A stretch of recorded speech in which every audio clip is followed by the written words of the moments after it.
See, Xavier, the reason I asked you if you were a parent is because I wanted to see if you were going to speak from a place of assumption, a place of thinking you know what it's like to be a parent who's coming home from a work that they've been at, a job they've been at from 9 to 5, and then they had to commute home and they get there just at 6, just in time to cook dinner, just in time to wash those babies up for school the next day, just in time to lay their clothes out, just in time to pack their lunchbox, just in time to clean the house up just a little bit, and then just in time to have a moment to themselves before they have to do it all over again. I wanted to see if you were going to speak from a place of arrogance, and you did exactly what I thought you were going to do.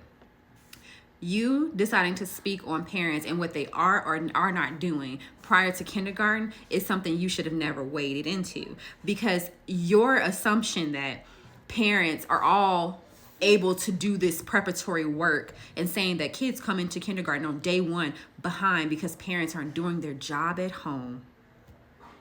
That's a tough one, Xavier, considering that these parents you're talking about more than likely had their kindergarten age child in daycare from pretty much 6 weeks of age all the way to the day they even went into kindergarten.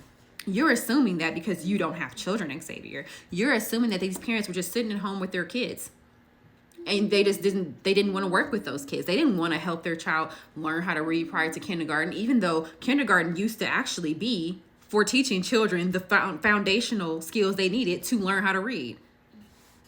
This push recently for kids to be able to read prior to even getting into kindergarten is something that's actually new, because kindergarten used to be a foundational age of education that prepared children for reading, that prepared children for math.